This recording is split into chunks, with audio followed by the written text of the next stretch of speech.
Voilà, nous allons maintenant commencer la deuxième intervention de cette conférence.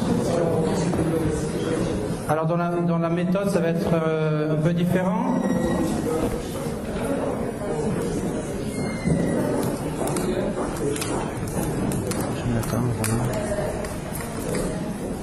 Donc je vais vous tourner le dos parce que je vais m'asseoir devant mon ordinateur et pendant que je parlerai, je vais vous présenter de nombreuses diapositives donc, ou photos et je vais demander qu'on éteigne complètement la lumière s'il vous plaît comme tout à l'heure.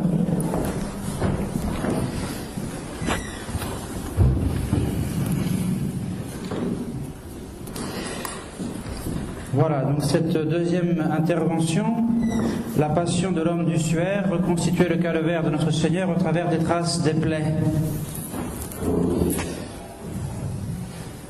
Vous retrouvez ici donc notre linceul, vous avez en haut le linceul tel qu'on l'a connu pendant très longtemps, et en bas vous avez ce qui est beaucoup plus récent, c'est l'envers du linceul qui est connu seulement depuis 2002. Pendant cette intervention, je vais vous demander je vais essayer d'être clair moi-même pour ne pas vous embrouiller. Et donc la plupart du temps, évidemment, on montre des images de la face avant du linceul, presque toujours. Dans cette face avant, il y a la silhouette faciale et la silhouette dorsale. Et donc je vais être amené à employer ce vocabulaire pour que vous y retrouviez sur les images, pour comprendre d'où elles sont prises sur le sensuaire.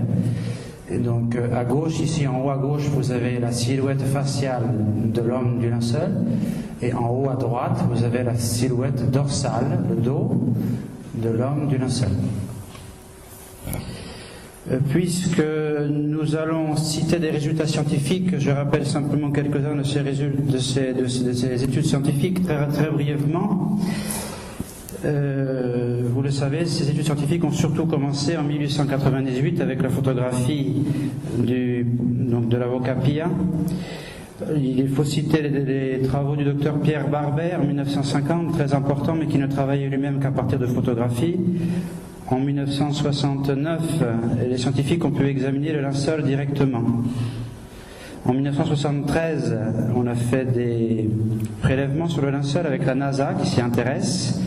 D'où l'intérêt successif des savants américains. On peut citer le fameux Shroud of Turin Research Project, le STURP, que vous pouvez voir ici à l'œuvre. Ils feront tous leurs études pendant 120 heures avec 6 tonnes de matériel. Il y a la fameuse, évidemment, étude du carbone 14. Vous voyez cette photo fameuse avec la date qu'ils ont annoncée derrière. Je pense qu'on aura l'occasion d'en dire un mot dans les questions, en tout cas plus tard. Il y a eu bien sûr le CIELT, donc plusieurs membres sont présents, ou anciens membres, ici cet après-midi. Alors retournons sur le linceul de Turin, et donc nous allons maintenant nous intéresser à ce linceul, le regarder, dire ce qu'il dit. Il y a beaucoup de choses évidemment qu'il faut dire, et donc nous essaierons d'être synthétiques, nous ne prétendons pas tout dire. Le linceul, qu'est-ce que c'est? C'est une pièce de lin. Ici, vous voyez justement un détail de ce lin avec les fameux chevrons dont M. Eckart a parlé tout à l'heure au sujet du codex de Près qui cherchait de façon maladroite à figurer ces chevrons. Vous retrouvez donc le tissu du sensuaire ici à droite, confronté au tissu égyptien similaire B et C remontant au IIe siècle après Jésus-Christ. Alors je confesse que je ne suis pas du tout un spécialiste de l'étude des tissus et j'ai découvert qu'à partir des tissus on pouvait dire beaucoup de choses évidemment sur le sensuaire. En tout cas cette pièce de lin, il est facile de voir sa taille, elle fait 4,42 m de long, 1,13 m de hauteur. Il est possible qu'elle était plus grande avant si on a pris des morceaux pour des reliques.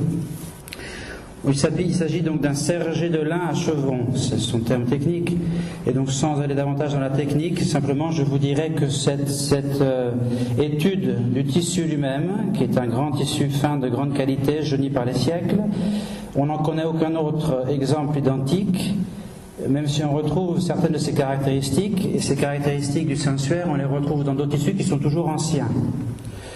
Des études, notamment de Vial et Reiss, montrent que le lin du linceul vient d'Égypte et autour de l'Égypte avant le 8e siècle. Il y a dans le linceul une présence d'une espèce de coton cultivé seulement au Proche-Orient. D'autre part, on ne détecte pas de traces de laine propre. C'est une particularité propre à la Judée, puisque selon la loi mosaïque, on ne devait pas utiliser le même métier à tisser pour les tissus végétaux et les tissus animaux. Donc la conclusion de l'étude sur le tissu, c'est que c'est un linge fabriqué, en tout cas dans l'Antiquité, au Proche-Orient et probablement en Judée. Je vous ai parlé à l'instant donc des deux faces. C'est la photo qu'on a vue tout à l'heure, je l'ai remise ici. Donc la face connue et en bas l'envers du linceul.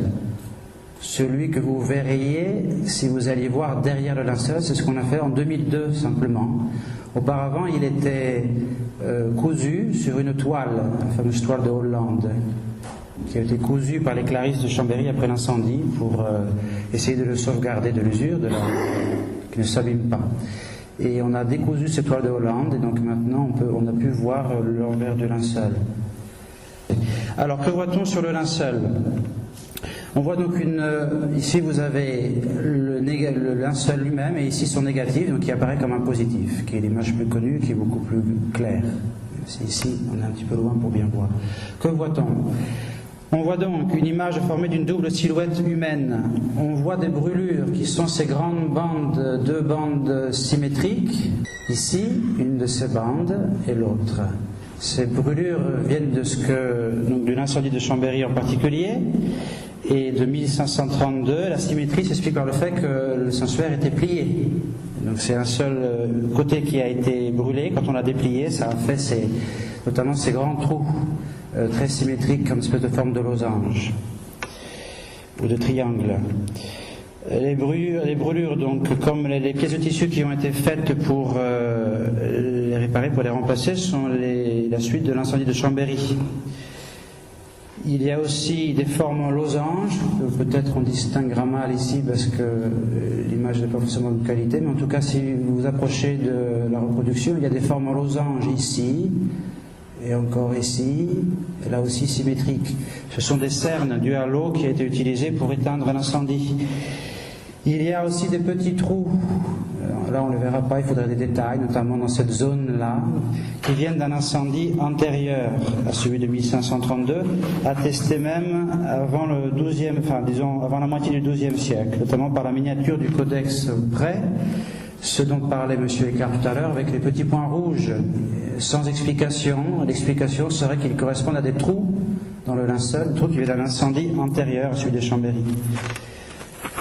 On remarque qu'il n'y a pas les marques des pieds sur la face. Les marques des pieds ne sont pas du tout de la même manière d'un côté et de l'autre. Elles ne sont pas de la même manière de droite et de gauche, et les deux pieds ne sont pas imprimés de la même manière. On y reviendra. On peut remarquer en outre qu'il y a, là encore on ne le voit pas sur cette image, on le voyait ici, voilà. Vous avez des trous ici qui sont, on sait notamment pour prendre des prélèvements, et puis en réalité ici il y a toute une bande qui a été une bande de tissu, du même lin, qui a été cousue, une bande de 7 à 8 cm ajoutée.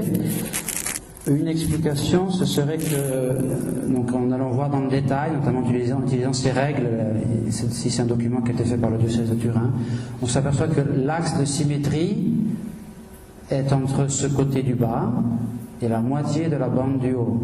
Et donc peut-être cette bande autrefois a été repliée en deux, peut-être pour se faire passer une tringle, pour tenir comme un ourlet, pour tenir le suaire bien étendu, pendant les ostensions notamment. Pourquoi l'image est double? L'image est double parce que, comme le montre donc ce tableau, on voit l'utilisation qui était faite du suaire en bas. Vous avez ici l'homme qui est mort et le suaire qui va servir à le recouvrir. Et donc la partie du bas passe dessous et on replie le grand suaire par-dessus ce corps. Et les anges issus de cette peinture remontrent le même suaire étendu et donc font comprendre, cette peinture, si vous voulez, fait comprendre pourquoi elle a une double silhouette sur le Saint-Suaire. Et cela fait comprendre aussi pourquoi les deux silhouettes s'opposent par la tête. Ça veut dire que le Saint-Suaire est passé au-dessus de la tête, tout simplement. Vous remarquez aussi avec ce système que l'image est formée comme dans un miroir, et donc il y a inversion de la gauche et de la droite. On remarque sur cette image qu'il n'y a aucune influence d'aucun style artistique connu, notamment pas du Moyen-Âge. L'anatomie est exacte, on aura l'occasion d'y revenir. On peut remarquer que l'image est floue sur la photographie, sur le linceul lui-même, qu'elle devient beaucoup plus claire avec la photographie, donc quand on en fait le négatif, si vous voulez. L'image floue sur le linceul donne en positif une image nette et en relief, comme on aura l'occasion de le redire aussi plus tard. On revient sur cette image. Donc, de qui s'agit-il? Il s'agit, nous disent les scientifiques, d'un homme jeune, d'âge estimé de 30 à 35 ans, plutôt beau d'aspect, bien bâti, musclé, nu, barbu, portant les cheveux longs. Sa taille est estimée entre 1m78 et 1m81, une taille donc grande mais qui n'est pas exceptionnelle. Pour vous citer un exemple d'un cimetière juif du 1er siècle qu'on a retrouvé, la taille moyenne des squelettes qui étaient retrouvés là donnait une taille moyenne de 1m77. Donc l'homme du linceul le dépasse simplement de quelques centimètres. Le poids estimé est entre 71 et 79 kg, et donc on est aussi dans la moyenne. Les anatomistes y voient un crâne et un nez de type méditerranéen. Cet homme est juif. Pourquoi ? Parce qu'il a, premier argument, une tresse dans le dos. Ici, c'est une image, une photographie du linceul. Et vous voyez cette tresse déliée dans le dos, typique des Juifs. Pour la pratique donc juive et antique du naziréat. Alors, on ne sait pas exactement pourquoi Jésus aurait pratiqué cela. Il est possible qu'il l'ait fait lui-même, il ait suivi même cette pratique, peut-être simplement pour marquer son idéal de vie, donc sa pureté, si c'est bien Jésus, l'homme du suaire. En tout cas, cet homme est juif. J'essaie de ne pas m'égarer. Cet homme est juif. De plus, il est enseveli à la manière juive, puisque l'image est tridimensionnelle, et par l'anatomie de cette image, on a fait une reproduction de la façon dont il était allongé, enseveli, et donc il est allongé à la manière juive, c'est-à-dire allongé et la tête légèrement relevée. Les mains croisées sur le bas du ventre, et des pièces de monnaie posées sur les yeux. Nous arrivons donc à cette chose très importante, cet argument très important, des pièces de monnaie. Alors, l'agrandissement de la paupière, je lis le texte avec vous. Ici, sur la droite de cette image, c'est une paupière, donc prise une photo du linceul. L'agrandissement de la paupière fait apparaître une empreinte de même dimension et même découpe que cette pièce, ici plus à gauche, de monnaie frappée de la houlette d'astrologue, emblème de Ponce Pilate. Donc vous reconnaissez sur cette pièce une espèce de houlette qui était l'emblème de Ponce Pilate, qui est bien connu pour les historiens, pour les numismates. Et donc on retrouve les traces ici, les mêmes signes, nous disent des études scientifiques, de cette houlette. Sur la droite, vous avez deux images qui reprennent la même chose. L'empreinte de la houlette d'astrologue, avec les flèches qui la délimitent, bordée en sa partie incurvée. Au-delà de cette houlette, il y a des lettres ici. Je les lis. U, C, A, I. Ukai. Et donc ici, vous avez le dessin de la même lettre et au-dessus, les lettres. Alors, ces pièces de monnaie sont évidemment, ces traces-là sont très importantes. On remarque d'abord que ces monnaies-là ont imprimé leur image, elles aussi, sur le linceul. Et donc ça dit quelque chose, si vous voulez, de la façon dont l'image est imprimée, peut-être on le redira plus tard.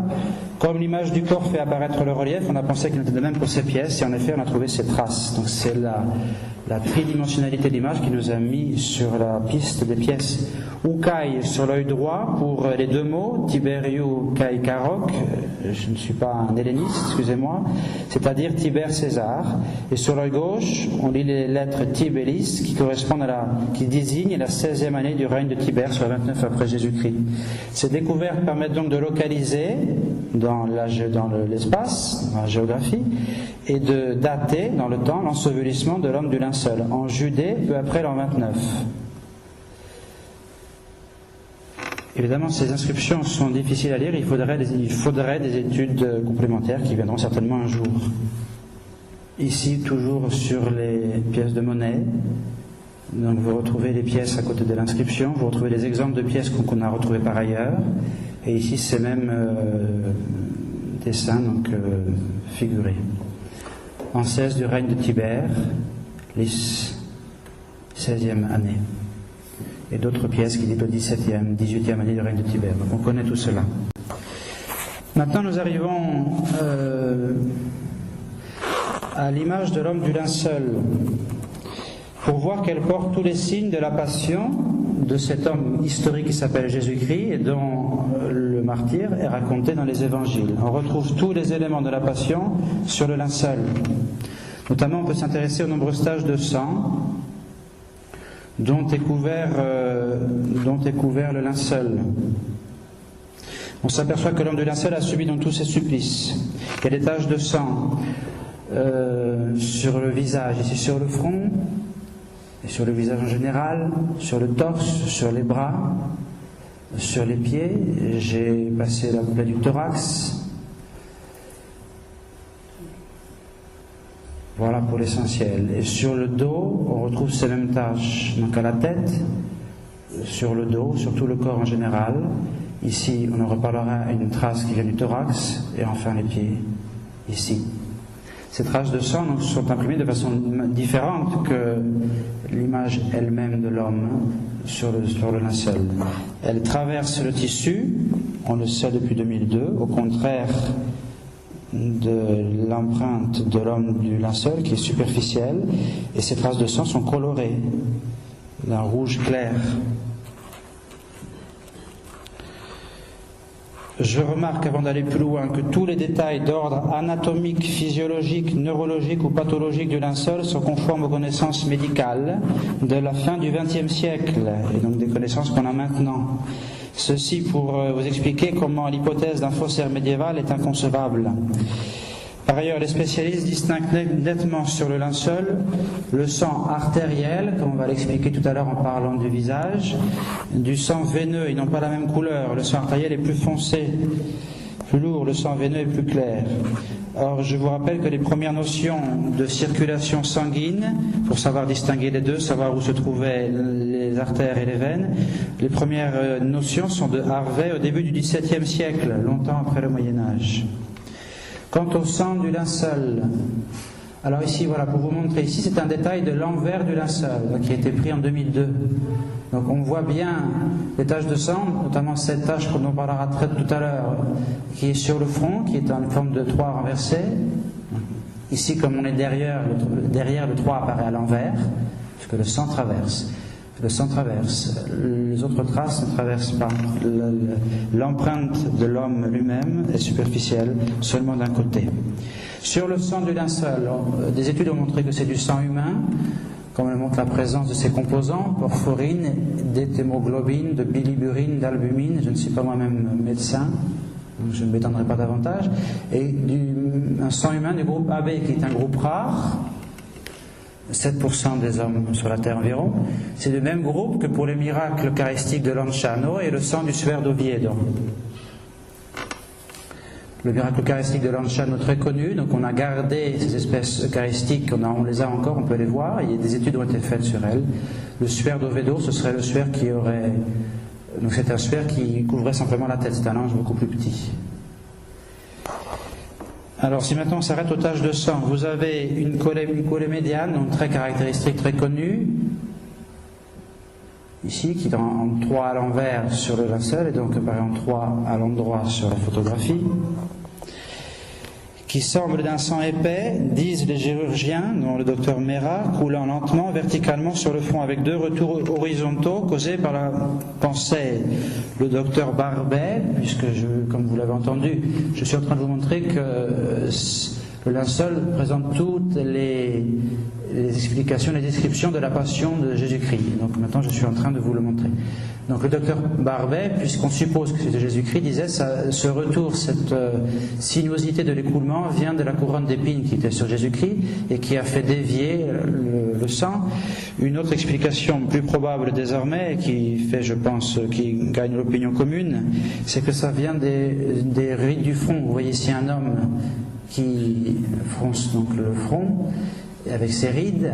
La même photo maintenant elle va être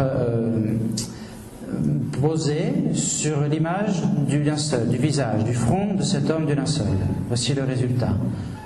Vous avez la même photo que tout à l'heure, vous retrouvez les lettres ici à l'envers, avec l'image par derrière du linceul. Donc vous voyez les traces de sang, et ici ce fameux 3. Vous remarquez que le 3 correspond tout à fait à des possibles rides sur le front. Et donc donne une explication tout à fait plausible, voire plus que ça. Au sujet des 2 coulées latérales, donc ici et ici, le sang, nous disent les chirurgiens, est très différent. Même si ici on ne peut pas le voir, la couleur même est différente. Et surtout, la texture d'après cet écoulement. Ce sont des coulées fines et rectilignes qui sortent des bosses frontales et de chaque côté en V renversé, formant un angle de 38 à 40 degrés. Alors encore une fois, les chirurgiens y voient sans hésitation du sang veineux qui se coagule. Pour le premier cas, le 3 renversé, du sang veineux qui se coagule par surcharge successive. Par contre, dans les 2 autres cas, d'un sang artériel au jaillissement ferme et précis. Je cite donc les paroles mêmes de chirurgien, je pense ici le docteur Mera. L'explication, c'est l'anatomie, la science anatomique moderne qui la donne, puisque nous savons justement où passent maintenant les artères et les veines, et cela correspond exactement à ces écoulements.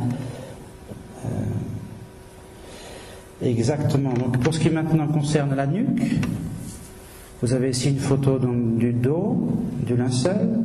Ce sont toutes ces traces ici plus claires, donc les traces de sang. Ensemble de grosses taches irrégulières qui évoquent un mélange de caillots et de mèches de cheveux. La même chose en plus gros, donc sur le linceul lui-même. Les plaies du haut de la face et de l'arrière de la tête. Ici nous sommes derrière, voilà la face, il faudrait retourner en arrière, ici, donc les plaies qui sont dans les cheveux. Tout cela fait comprendre la présence d'une couronne d'épines. C'est un point important puisque la présence d'une couronne d'épines est attestée dans l'Évangile, elle est insolite dans l'histoire. Elle est pour ainsi dire propre à la condamnation de cet homme historique qui s'appelle Jésus-Christ. Contrairement à l'iconographie traditionnelle, cette couronne n'était pas un cercle simplement, mais tout un bonnet ou un casque, si vous voulez, de branches épineuses qui couvraient toute la tête, probablement maintenu autour du crâne par un cercle de joncs tressés. Ce cercle de joncs tressés, comme celui qu'on voit à la cathédrale de Paris, dans le trésor de la cathédrale de Paris, donc, qui était à la Sainte-Chapelle auparavant. Cette couronne de joncs tressés de la Notre-Dame de Paris n'a pas d'épines, donc elle servait probablement à maintenir les branches épineuses, qui constituaient elles-mêmes la couronne d'épines sous forme de bonnet ou de casque. Si on arrive maintenant aux plaies des mains, et ici les avant-bras, on trouve donc des traces de sang sur le dos des mains et des avant-bras. En superposant à l'image de la main gauche le calque d'une radiographie du poignet, de la main et des doigts, on peut faire 2 remarques. La tache de sang vient non du dos de la main, mais du dos du poignet. Donc on peut comprendre, ici les doigts sont très allongés, sont un peu plus courts ici, donc on peut penser qu'ils sont repliés. La main est ici, la paume si vous voulez le même, le dos de la paume est là. Et donc en fait la tache de sang vient juste au-dessus. Et on est déjà dans le poignet. Ensuite, on remarque que l'image des 2 mains ne comporte que 4 doigts. Ils sont bien clairs, on ne voit pas le pouce. Le docteur Barbet a donné les réponses qui sont déjà depuis plus de 50 ans définitives, depuis 60 ans. Les clous du crucifix devaient passer dans des espaces qui assuraient la solidité et ainsi le condamné devait être crucifié dans le poignet, là où les clous pouvaient le soutenir. Si on crucifie un condamné dans la paume, son corps se déchire sous l'action de son propre poids. Le clou dans la paume ne peut pas retenir le poids du corps une fois qu'on le met verticalement. Barbet l'a montré, on a fait l'expérience sur des cadavres, donc déjà morts évidemment, qui ont été crucifiés, ont été faits, et c'était fait absolument, ça donnait, si vous voulez, un résultat tout à fait convaincant, une certitude. Et le docteur Barbet a donc justement montré par quel espace passait le clou. Il a fait des expériences. Il a trouvé cet espace qui s'appelle l'espace d'Esto.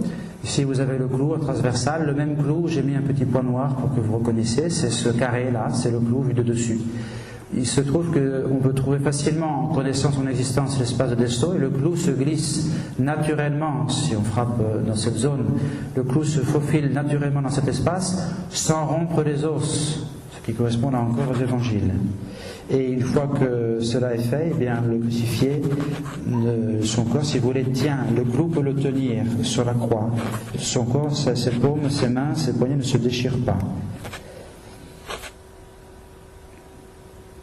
Ce faisant, cependant, le clou brise le nerf médian, provoque par réaction, il provoque par réaction une rétractation du pouce à l'intérieur de la main, comme vous le voyez ici. La main d'un côté, la main de l'autre. Et là encore, sur le linceul, on ne voit pas le pouce. C'est encore une preuve de l'authenticité. Quel artiste, quel faussaire ancien aurait pu connaître la réaction d'un nerf stimulé par le passage d'un clou? La science neurologique ne lui était d'aucun secours, puisqu'elle n'était pas du tout avancée sur cette question.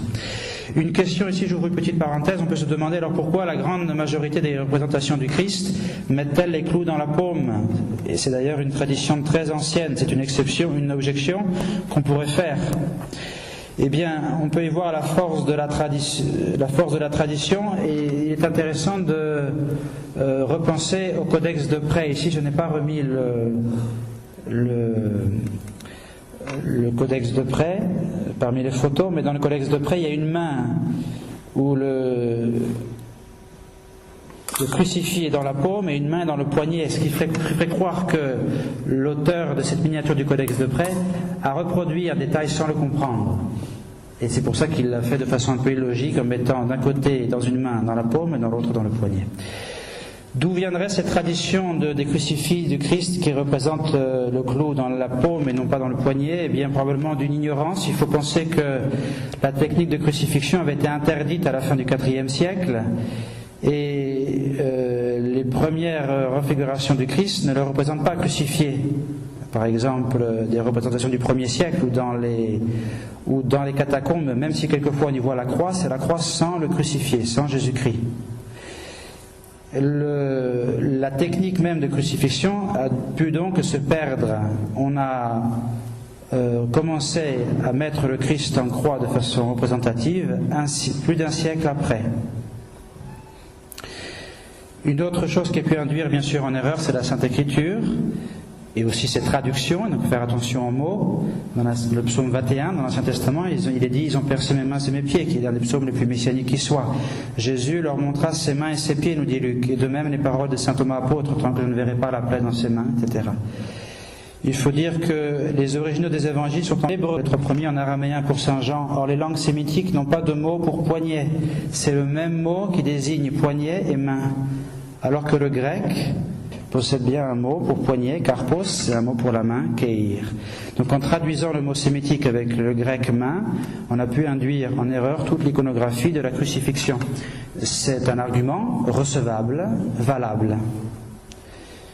Je ne dis pas qu'il prouve, je dis qu'il donne une explication valable, scientifiquement valable, de cette question-là. Pourquoi alors les plaies stigmatisées apparaissent dans les mains? C'est une autre question. Là, on s'échappe un peu du sujet, puisque quand il s'agit de stigmatiser, il s'agit davantage de mystique et non pas d'exactitude historique. C'est un phénomène qui est fait pour le bien spirituel des autres.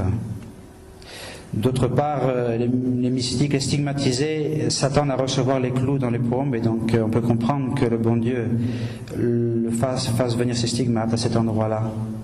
D'autre part, chez les stigmatisés, l'emplacement des plaies varie d'un stigmatisé à l'autre. Donc ce n'est pas un argument définitif contre ce que nous avons dit avant. Si on arrive maintenant au coulé de sang sur l'avant-bras qui montre la mort sur la croix, pourquoi? Les coulées de sang descendues des poignets sur les avant-bras montrent un angle. Donc cette tache-là, vous la retrouvez sur le sensuaire, ici. Donc ici, on l'a reproduite pour souligner les angles. Les coulées de sang descendues des poignets sur les avant-bras, donc encore fraîches au moment de l'ensevelissement, au moment où on a posé le linceul sur le cadavre de cet homme. Ces coulées forment un angle de 30 degrés par rapport à l'horizontale, se divisant en deux coulées proches mais différentes. Explication plausible, scientifiquement recevable, c'est que c'est une caractéristique de la mort sur la croix. Pourquoi ? Les plaies de la crucifixion sont non mortelles. On ne meurt pas de ces clous enfoncés dans la chair. Le crucifié meurt par asphyxie. En effet, en étant suspendu par les 3 clous sans support pour les pieds, les clous des poignets portent tout le poids du corps, comme nous l'avons dit. Et donc la cage thoracique est bloquée en élongation, interdisant l'expiration. Ainsi, elle va se remplir davantage d'air, ou si vous voulez, elle aura de plus en plus de mal à se vider, pour être plus exact. Et le crucifié doit se relever pour expirer et inspirer à nouveau. En se levant, donc entre 2 positions, si vous voulez, alternatives, eh bien, il peut se former ces angles, ce petit angle dans l'écoulement du sang de ses poignets. Le crucifié se soulève en poussant sur le clou des pieds et en tirant sur le clou des mains. Bien sûr, la douleur aidant, la fatigue et tout ce qui s'ensuit, l'asphyxie gagnant, ça sera de plus en plus difficile. Et donc le crucifié meurt par asphyxie, dans une grande douleur.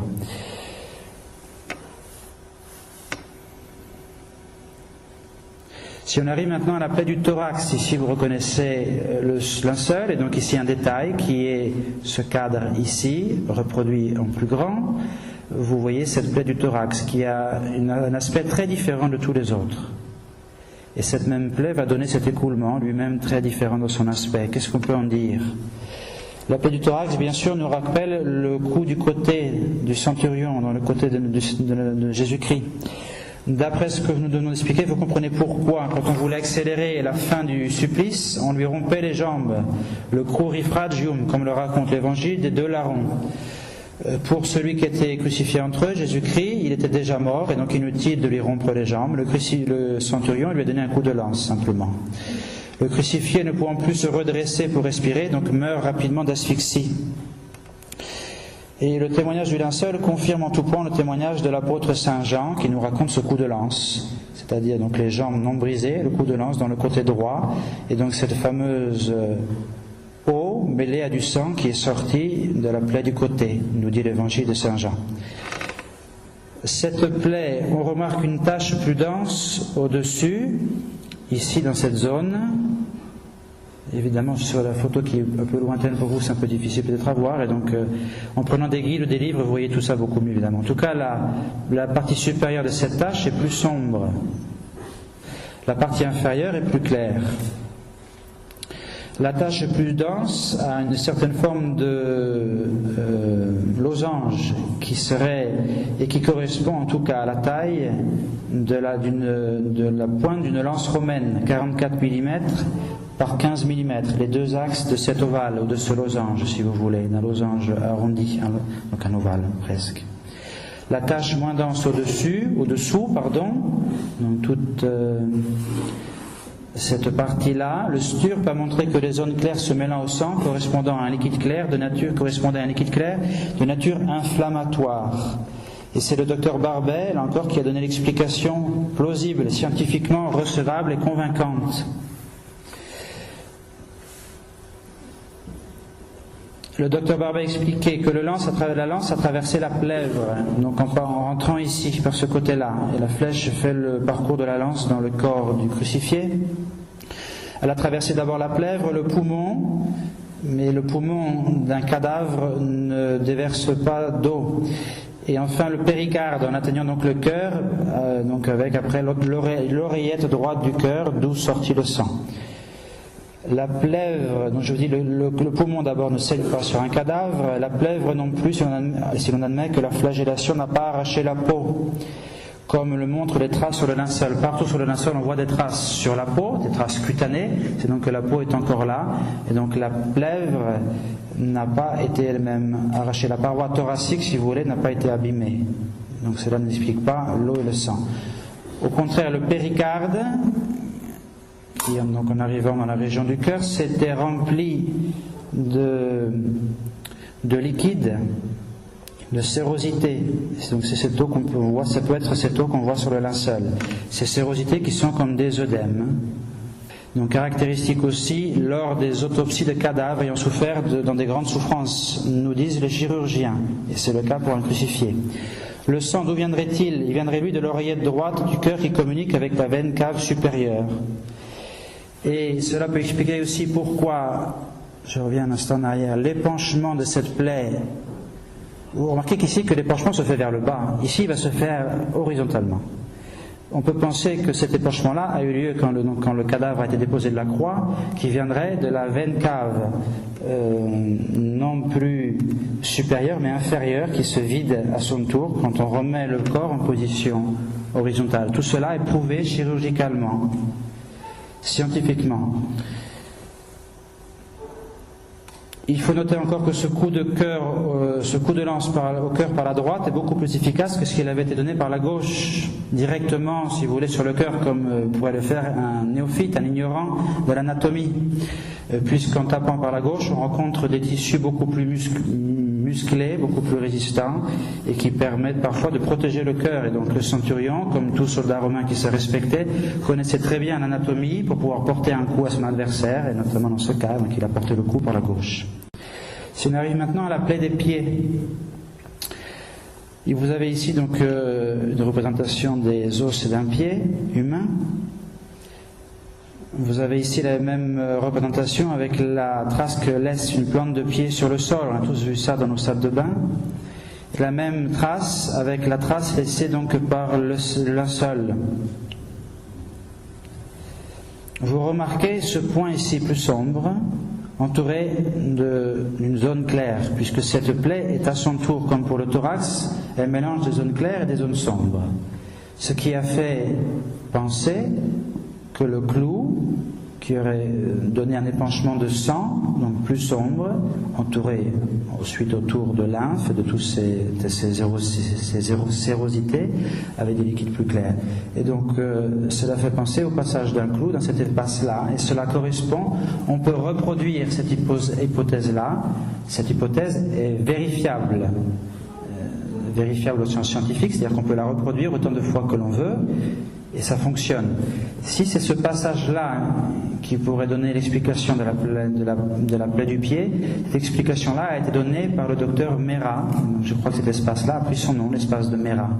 Le docteur Barbet, pour sa part, avait donné une autre explication, il me semble, en donnant le passage du clou ici, mais dans le tarse, qui serait une zone beaucoup plus fragile, et donc qui aurait peut-être pu conduire au déchirement du pied.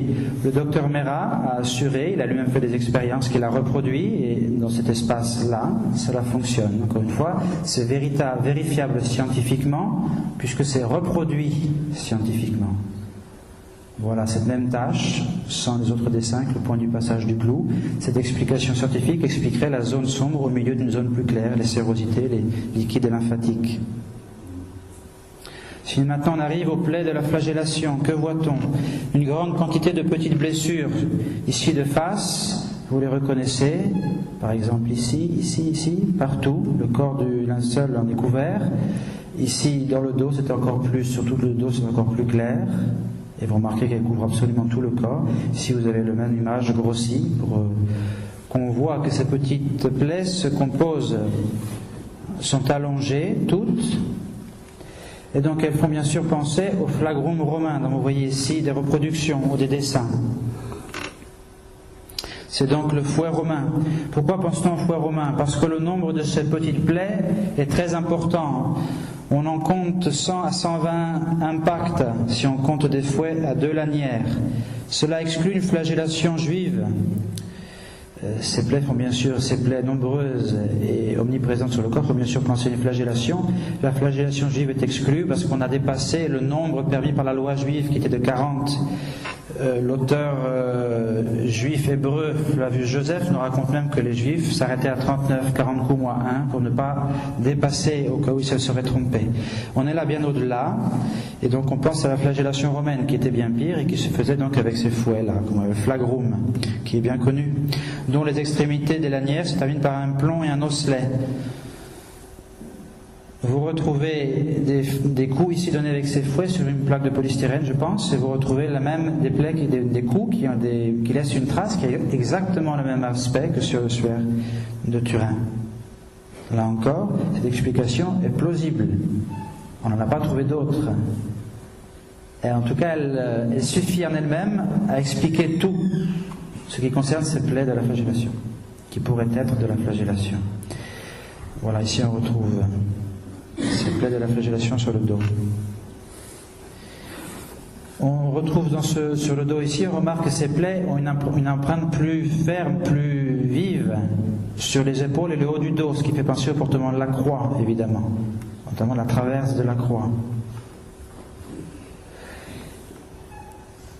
On peut évoquer encore la descente de croix, je vous l'ai dit, pour expliquer cet épanchement qui va dans un autre sens que celui du thorax, qui est un sens particulier, de droite à gauche, cette photo du linceul, s'expliquerait, encore une fois, par l'épanchement de la veine cave inférieure au moment où on a descendu le crucifié de la croix. Et donc cela pourrait être une preuve, en tout cas une évocation de la descente de croix, une autre caractéristique du supplice de cet homme qui s'appelle Jésus-Christ, raconté dans les évangiles. Donc un autre point qui se vérifie dans le suaire de Turin. On pourrait parler encore du court séjour du corps dans le tombeau. Comment voit-on cela sur le linceul de Turin? Eh bien, on voit que le corps n'a pas été nettoyé puisque les traces de sang sont encore là.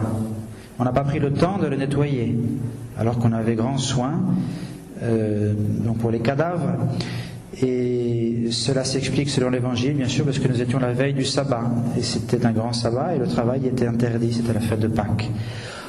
On voit aussi le séjour au tombeau fut court par l'absence de traces de putréfaction. C'est là un argument moins connu et très important. Je n'ai pas évidemment de photo à vous donner, mais simplement une explication.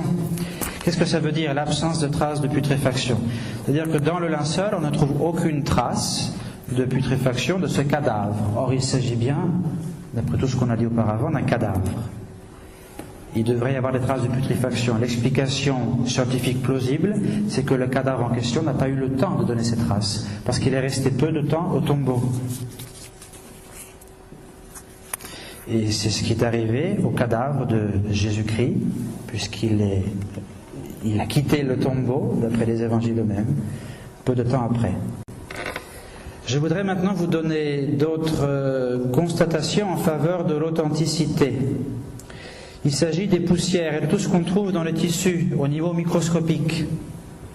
Le tissu du linceul est couvert de poussières, en particulier des pollens. Vous voyez ici quelques images, donc prises bien sûr au microscope avec leur nom latin scientifique.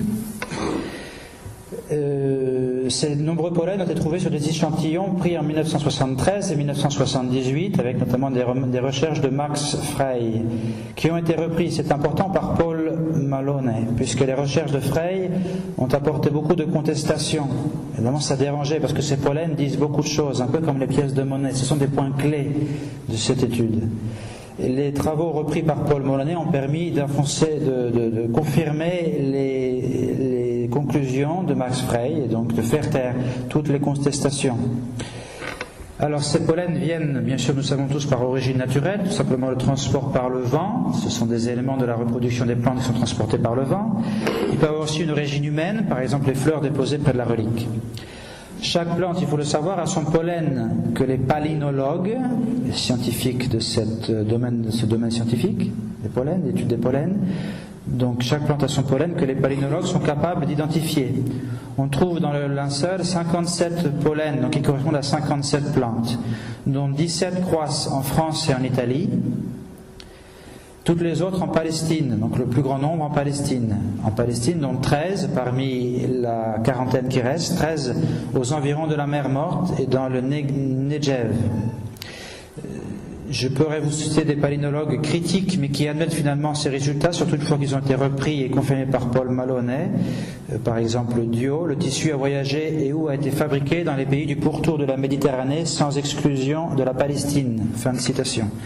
Encore une forte proportion de genres de pollen indiqués correspond indiscutablement à des taxons des régions méditerranéennes subdésertiques, tout à fait en faveur de l'origine moyenne-orientale du suaire, d'après Jean-Louis Beaulieu. 2 scientifiques israéliens ont confirmé la présence de pollen de plantes syro-palestiniennes. Et pour finir, notons qu'il n'existe aucun vent susceptible d'apporter en Occident des pollens du Proche-Orient. Alors je reviens un instant en arrière. Ici, les 2 pollens principaux. Gundelia, Schistacea. Ici, vous avez la zone du Gundelia. On voit la Méditerranée ici en plus sombre, et donc on est au Proche-Orient. Et ici la zone d'un certain genre de Chistacé, qui fait partie du genre de Chistacé, donc nous sommes dans le Sinaï. Et bien sûr la zone qui touche les deux, eh bien, nous sommes dans la Palestine. Il n'y a aucun vent, encore une fois, qui puisse amener ces pollens jusqu'en Europe. Ça n'existe pas. Il y a beaucoup de vents qui traversent la Méditerranée de sud au nord. Beaucoup de sable du Sahara retombe en Europe, c'est bien connu. Mais aucun vent ne peut amener ces pollens du Proche-Orient jusqu'en Europe. Là encore, si vous voulez, on pourrait dire que c'est la science météorologique. C'est une science. Et elle donne une certitude sur ce point-là, en particulier, qui est dans son domaine. On trouve encore dans le pollen des traces, dans le tissu, des traces d'aragonite, qui est une forme peu répandue de carbonate de calcium, qui se retrouve dans les villes bâties sur du travertin. Eh bien, il se trouve que c'est le cas de Jérusalem. Et donc, comprenez bien ce que nous disons. Les traces d'aragonite disent seulement que ça vient d'une ville, le suaire a traversé dans une ville construite sur du travertin. Ça ne dit pas que c'est Jérusalem. Ça dit que ça peut être Jérusalem. Encore une fois, chaque science donne sa conclusion autant qu'elle le peut, pas plus qu'elle le peut. Mais il ne s'agit pas de faire de sentiments, il s'agit d'être rigoureux, scientifiquement rigoureux. On pourrait donner une objection qui a été courante. On a dit qu'il y a des traces de vermillon, c'est-à-dire qui font penser à l'œuvre d'un peintre. Le vermillon, ce sont des fragments de cristaux de cinabre, et qui ont fait dire à l'Américain Macron notamment qu'il s'agissait d'un faux sous forme de peinture. Que pourrait-on répondre à cette objection? Premièrement, ces traces sont situées sans rapport avec le dessin, aucun rapport. Ce n'est pas la peinture du dessin qui aurait donné ces traces de vermillon. Ces traces sont dans le linceul, mais sans rapport avec le dessin sur le linceul. Ensuite, ces traces sont trop rares et trop faibles. Elles peuvent s'expliquer par l'habitude d'étendre les copies du linceul fraîchement peintes sur la relique elle-même. On le lit de plusieurs copies, en 1568, en 1652 par exemple. Et donc des fragments de peinture, des traces de cette peinture auraient pu se disposer sur les linceuls, à des endroits fortuits. Troisième réponse à cette objection de Macron, on imagine mal un faussaire médiéval s'amuser à déposer sur le linceul des poussières d'aragonite et de pollen qui sont seulement visibles au microscope, alors que le premier microscope rudimentaire date de 1604. On est longtemps après le Moyen-Âge. D'autres arguments qu'on pourrait reprendre ici, je vais aller vite parce qu'on les a déjà évoqués, c'est le fait que le linceul a inspiré l'iconographie.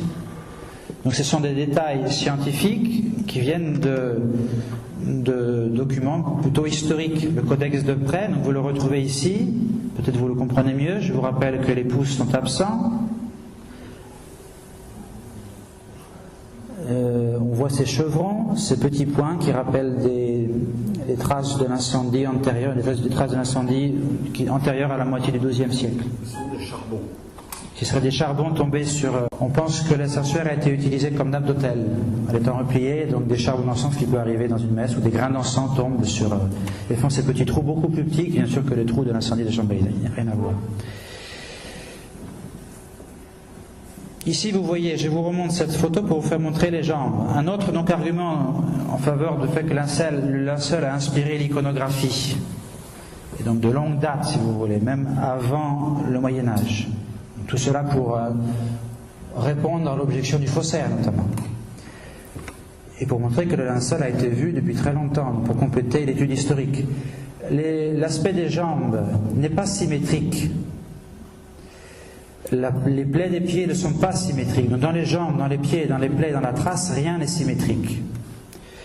On le comprend parce que les pieds sont crucifiés l'un sur l'autre.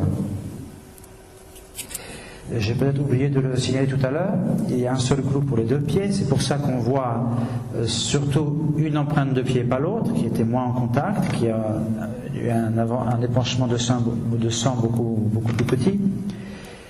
Et donc le fait que le crucifié est crucifié dans ses pieds l'un sur l'autre fait comprendre qu'il ne peut pas tenir ses jambes symétriques, l'une par rapport à l'autre en les allongeant parfaitement. L'une reste allongée, l'autre est nécessairement un peu repliée. Une légère flexion au niveau du genou. Ce qui explique ces formes dissymétriques, légèrement dissymétriques des jambes et des traces de sang des pieds. En tout cas, toujours est-il qu'on rapproche cela des croix orientales. Je suis dans ces exemples comme quoi le linceul a inspiré l'iconographie. J'ai parlé du codex de Près, et maintenant je parle des croix orientales en regardant ses pieds et la plaie des pieds. Les croix orientales présentent souvent 3 montants horizontaux. Le titulus, bien connu, qui est en haut, qui est court. Le patibulum, qui est la transverse, comme dans la croix latine. Et le 3e montant horizontal, qui est curieusement en biais, souvent dans les croix orientales. C'est une spécificité de ces croix orientales. Ce 3e montant, on l'appelle suppedaneum. Pour, pensait-on, poser ses pieds. Pourquoi le faisait-on apparaître en biais? Parce qu'on pensait que le Christ boitait. Et on pensait que ce biais du 3e montant de la croix de Jésus-Christ venait lui permettre de s'appuyer, donc en réparant ce défaut du Christ. On pensait qu'il boitait, parce qu'en regardant le Saint de Turin, on a pu penser qu'il boitait, sans comprendre la raison réelle de cette asymétrie des jambes et des plaies des pieds.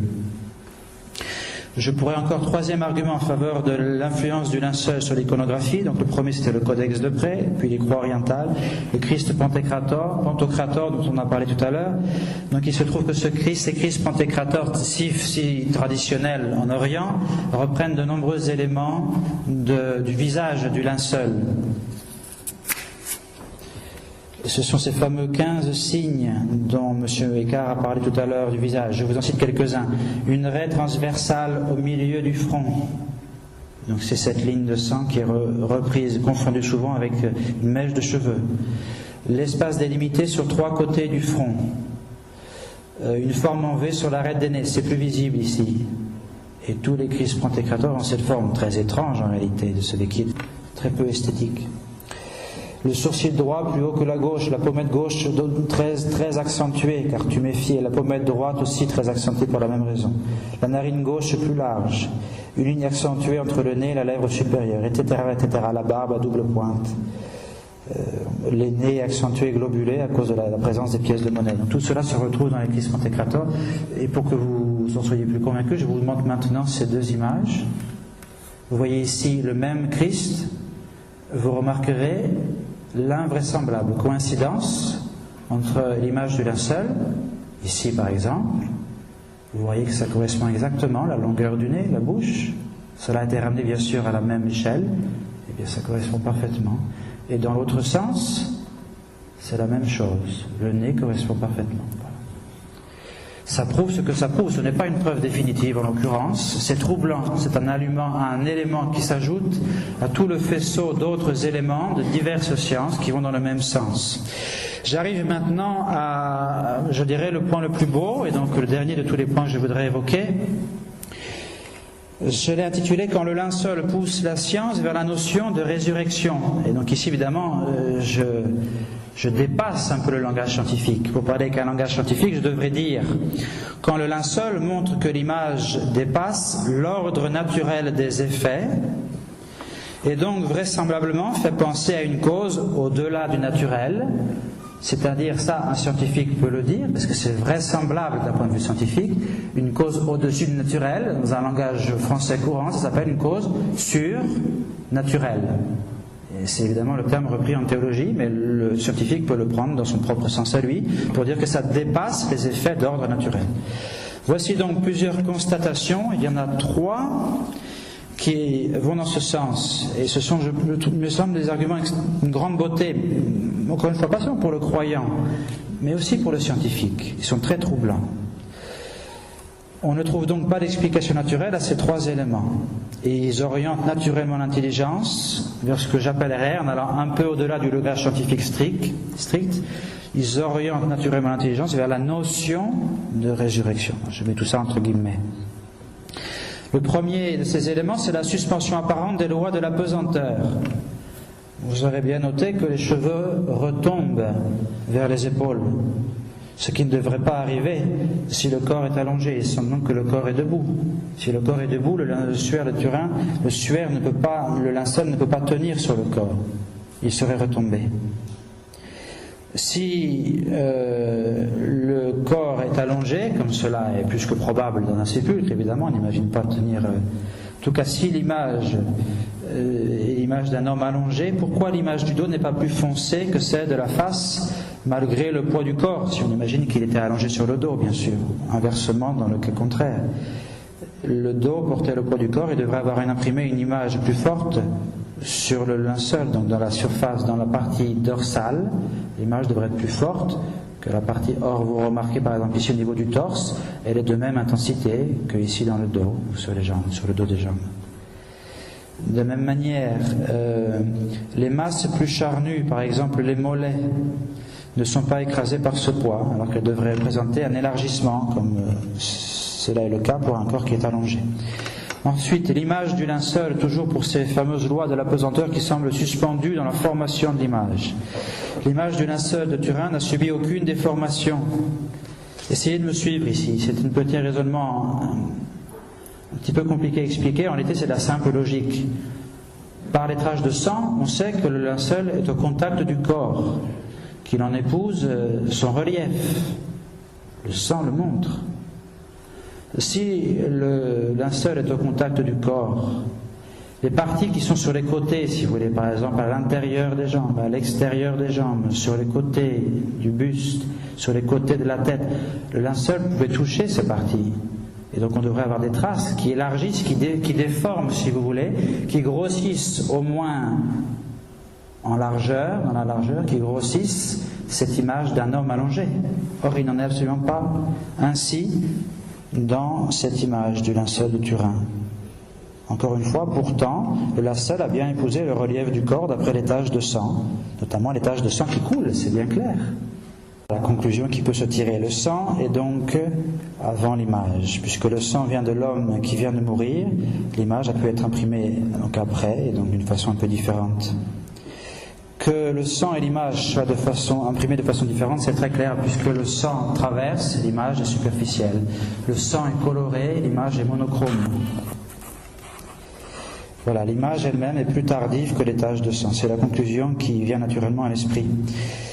On a donné des explications plausibles, on a voulu faire croire qu'on avait mis les 100 livres de myrrhe et d'aloès, donc d'onguent qui étaient apportés, auraient pu être disposés de façon à faire une surface plane au-dessus du corps. Et on a pesé, bon, c'est une explication qui semble étrange, pour ne pas dire farfelue, et on a montré que les 100 livres étaient un volume, à partir de la masse volumique de ces onguents, était un volume beaucoup trop faible pour arriver là. Tenez compte que si le corps était debout réellement, les pièces de monnaie auraient pu tomber des yeux également. Un autre argument contre cette position debout, les tombeaux juifs sont bas de hauteur, on ne peut pas tenir debout dedans. Alors ça c'était pour la suspension apparente des lois de la pesanteur qui pousse donc vers la notion de résurrection, j'ai dit, ou pour dire dans un langage scientifique strict, qui montre qu'il y a des effets qui dépassent l'ordre naturel et donc qui font penser à des causes d'ordre au-dessus du naturel, qu'on peut appeler scientifiquement naturel. Le deuxième élément qui va dans ce sens, c'est l'absence d'arrachement des caillots de sang. On a tous expérimenté, vu sur les mains de nos enfants, que quand on enlevait un pansement ou une bande, et n'importe quelle infirmière, médecin, bien sûr c'est ça, il y a un arrachement, si vous voulez, des caillots de sang. Quand on sépare un corps d'un linge collé par du sang séché, il se produit toujours des arrachements de fibres textiles d'une part et de fragments de caillots de l'autre. Or, on ne trouve aucune trace de tout cela sur le tissu, ni au niveau d'aucune tache de sang. Rien. C'est-à-dire, conclusion d'un médecin, on n'a pas retiré le corps du linceul. En tout cas, c'est une conclusion qui tient la route. Peut-être qu'il y en a d'autres. Et je la répète, on n'a pas retiré le corps du linceul. Une possibilité, même scientifique, ce serait donc que le corps en quelque sorte aurait disparu, je ne sais pas comment dire, de l'intérieur, si vous voulez. Ou en tout cas d'une manière qui n'est pas une manière naturelle connue. Voilà, ça au moins on peut le dire. Le troisième élément qui va encore dans ce même sens, de cause au-delà de l'ordre naturel, pour ces effets qui dépassent l'ordre naturel, le troisième élément c'est l'application inexpliquée du sang. Je m'explique. Les taches des pieds s'expliquent facilement. Elles coulent du talon sur toute la toile, comme un liquide de sang qui se serait écoulé sur une toile de façon un peu grossière, si vous voulez. Mais qu'en est-il de la formation des autres taches, en particulier de la formation sur les avant-bras? Ici, sur la photo, c'est plus clair, ou ici, sur le linceul lui-même. Ces écoulements sont précis. Parfait, on a vu qu'ils permettent de voir un angle qui explique la crucifixion. Alors de deux choses l'une. Si ces écoulements viennent d'avant la présence du linceul, une fois que le linceul a été mis en contact, un sang déjà écoulé qui imbibe un tissu s'étend sans suivre exactement le même tracé. Encore une fois, c'est cette même tâche qu'on retrouve sur nos pansements, une fois qu'on l'enlève, après que la plaie finit de saigner. La tache sur le pansement est grossière, elle n'a plus rien à voir avec le dessin même de la plaie sur notre peau. Si au contraire, le sang a coulé quand le corps était déjà en contact avec le linceul, et donc non pas avant, eh bien on retrouve le même argument. Le sang aurait dû couler de façon grossière et non pas avec un dessin précis, quoi qu'il en soit. Ou alors le sang a coulé avant, il était coagulé, et il n'aurait pas dû laisser ces traces d'écoulement, puisqu'il ne coulait plus. Il y a une part de mystère dans cet élément-là. Ces éléments valent ce qu'ils veulent, mais si vous voulez, ils posent de véritables questions. Ils n'ont pas tous la même valeur, ces trois éléments, mais ils posent de véritables questions. Pour répondre à cette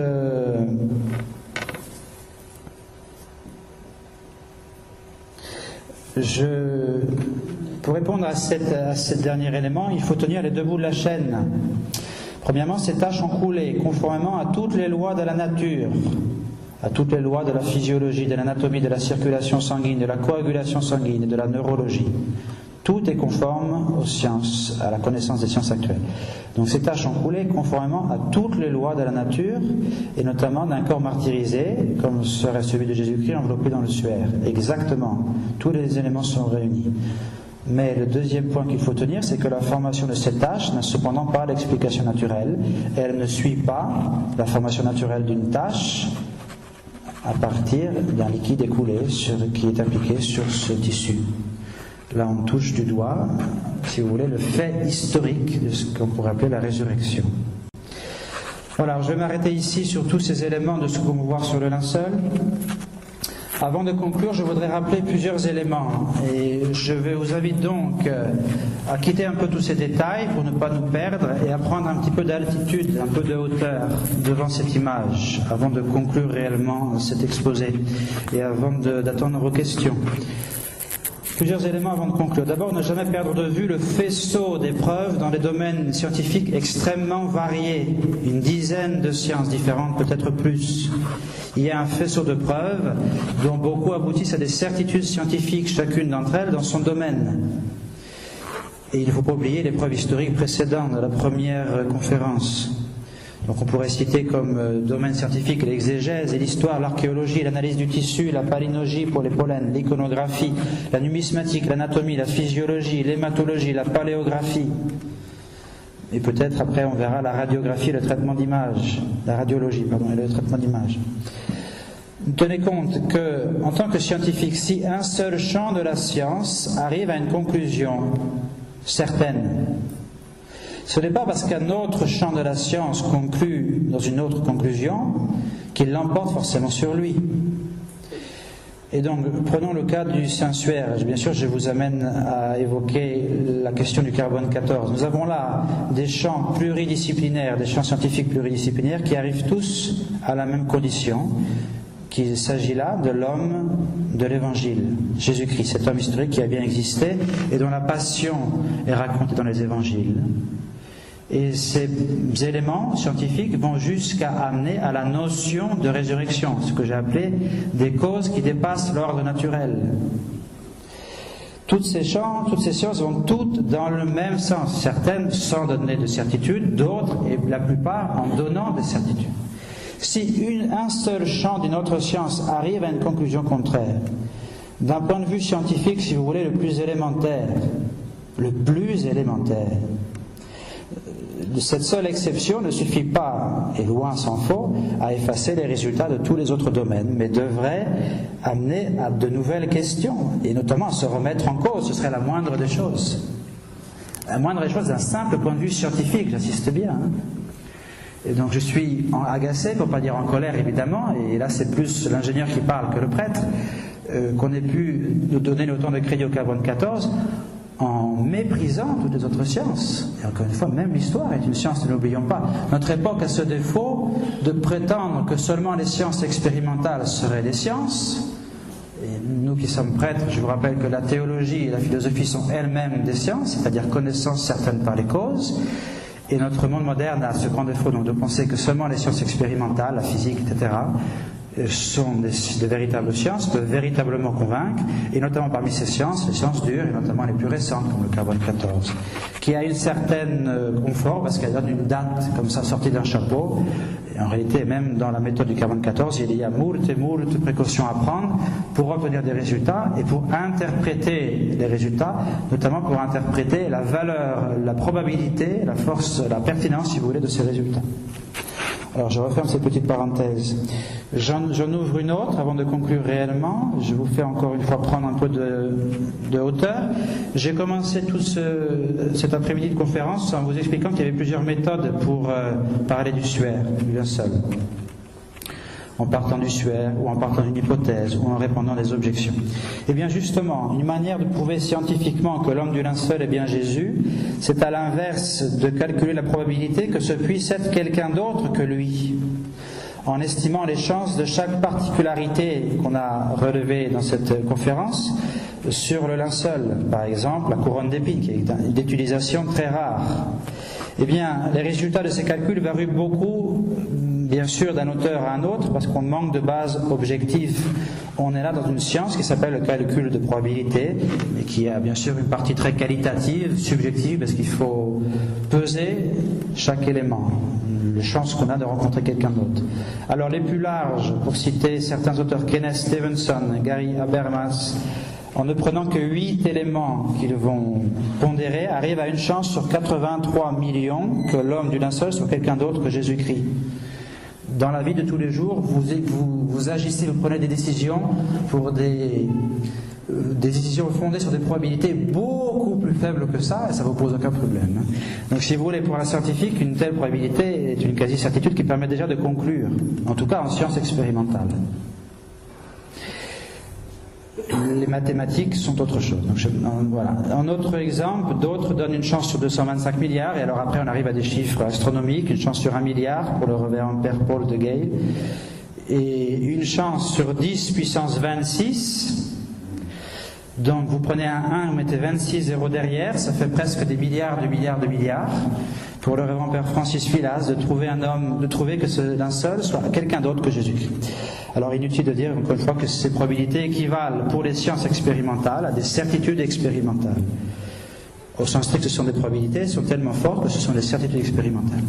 Et je conclus en disant avec force que le linceul donne la certitude que l'étude de ce linge et de cette image et de toutes ses caractéristiques, l'étude scientifique, donne la certitude scientifique qu'il s'agit du linceul de notre Seigneur Jésus-Christ. Pour appuyer cette certitude, il y a quelques éléments clés qu'il faut se remettre en tête dans la conclusion. Si vous doutiez encore, si vous aviez du mal, mais si vous doutez encore, c'est probablement en réalité parce que vous faites un peu de sentiment. Excusez-moi, je ne veux pas être polémique, et donc j'aimais bien qu'on ne soit pas d'accord avec ce résultat. Mais un élément qui appuie cette certitude de façon, si vous voulez, comme une clé décisive. D'après tout ce qu'on a vu, le linceul de Turin est infalsifiable. C'est l'infalsification du linceul de Turin. Qu'est-ce que ça voudrait dire s'il était falsifiable? S'il a été falsifié, on pourrait le falsifier de nouveau. Ce qui a été fait de main d'homme peut être refait. C'est la base même des sciences et des sciences expérimentales. S'il est falsifiable, eh bien les preuves sont reproduisibles par tous. Or, ce n'est pas le cas. Même pas aujourd'hui. On est incapable de refaire cette image. Il est infalsifiable. Cela s'ajoute à tout ce qu'on a dit pour la certitude de cette image, cette certitude scientifique. Il s'agit du linceul de Turin. Donc ce que je viens de vous dire sur l'infalsification du linceul, c'est contre l'hypothèse bien sûr d'un faux médiéval. Cette hypothèse d'un faux médiéval n'est pas scientifiquement possible. D'autre part, un autre élément clé qui appuie cette certitude, c'est la méthode, si vous voulez, que nous avons un peu appliquée en regardant les plaies, en remarquant que l'homme du suaire, l'homme du linceul, remplit toute la description des souffrances de la passion. On est en train d'identifier un personnage, si vous voulez. Tout simplement. En clair, pour dire ça de façon plus simple, en donnant des arguments positifs, comme on l'a fait, en les accumulant, tout mène à cet homme historique qui est Jésus-Christ. Et il n'y a rien qui démontre que ce n'est pas Jésus-Christ. Voilà. Je m'arrêterai ici. Je vous remercie de votre attention.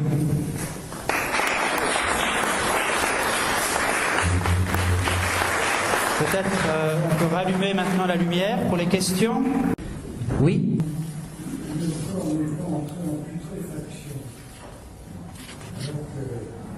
Oui, nous l'avons dit. C'est une question ou c'est une affirmation? Ça peut être une question. Alors, on dit que la résurrection de Lazare, le 4e jour, c'est ses sœurs qui disent ça. Et ses sœurs disent à Jésus, lui disent, il sent des gens. C'était le 4e jour, le 3e jour. D'ailleurs, c'est notre Seigneur qui a fait, je ne veux pas dire exprès, d'attendre pour prouver le miracle de la résurrection. Vous faites bien de le souligner. Vous voulez réagir Je pense qu'on ne peut pas comparer la résurrection de Lazare avec la résurrection du Christ. Non, mais au point de vue physique. Au point de vue physique, on a effectivement un témoignage sur la résurrection de Lazare qui indique une putréfaction. Et nous avons un seul de Turin où on ne voit pas de traces de putréfaction. Il me semble, la manière de comprendre ça, c'est pourquoi. Parce qu'il est d'abord, ce que montre le linceul, c'est que tous les tourments subis par l'homme du suaire, il aurait dû mourir plusieurs fois. Et nous avons fait des études au Ciel qui montrent que l'homme du suaire aurait dû mourir plusieurs fois, puisque la flagellation, étant donné le nombre de coups, il aurait dû y succomber. Le portement de croix, l'hypothèse la plus fréquente est qu'il est mort par asphyxie, mais enfin, tous ces tourments, il aurait dû mourir plusieurs fois. Or, il n'y a pas de trace de putréfaction. La seule explication que je vois, ça c'est un fait, la seule explication que je vois est théologique, à ça, et je parle sous le contrôle de M. l'abbé, c'est que malgré la mort réelle du Christ, la divinité reste unie à son corps durant sa mort. L'âme était toujours présente. Non. L'âme n'était plus présente, puisque par définition il était mort. Alors, si je peux répondre exactement, c'est très simple. Quand le Christ meurt, sa nature humaine qui est créée meurt comme meurt un homme, son âme se sépare de son corps, son âme descend en l'âme, comme c'est bien connu, son corps reste dans le sépulcre. Et c'est la particularité du Christ, qui est l'hypostase, donc qui est avec l'union hypostatique. Il doit rester l'union hypostatique, donc il faut que la deuxième personne de la Très Sainte Trinité reste unie d'une part au corps qui est dans le tombeau, et reste unie d'autre part à l'âme qui est dans les... Je n'y avais pas pensé à la réponse que faisait mon collègue, mon ami, Maxence Sécard. Ça ne prouve pas scientifiquement. Il faut admettre que c'est élégant. C'est beau, c'est une réponse qui, en tout cas, qui me séduit, oui. Mais je pense si vous voulez, on n'en voit pas, c'est tout, c'est un fait. On va peut-être continuer. Sur l'article, c'est assez longtemps, que le problème a été résolu depuis, le problème de la différence de taille entre les bras. La taille apparente entre les draps. Entre les bras. Entre les bras. Il y a un bras qui apparemment semble plus long que l'autre. Moi, j'ai jamais entendu parler de ça. Donc je connais pas, j'ai jamais entendu parler de. C'est la première fois que j'entends parler de ça. Allô. C'est pas. On pourrait regarder mieux sur le linceul de la reproduction elle-même. Une chose qui me semblait, j'ai dit tout à l'heure en passant, qui vaut ce qu'elle vaut, qui vaut l'observation d'un quidam que je suis, c'est que cette apparence peut venir de ce que les doigts étaient repliés, les doigts d'une main étaient repliés. Et puis, de toute manière, il y a la rigor mortis, donc la différence entre les jambes, la longueur des jambes a toujours été observée parce qu'elle est très claire. Et ensuite, entre les bras, on le voit bien sur le linceul, on tombe dans les traces de brûlure. Alors, je ne sais pas sur quelle mesure on s'appuie pour reconstituer. Ouais.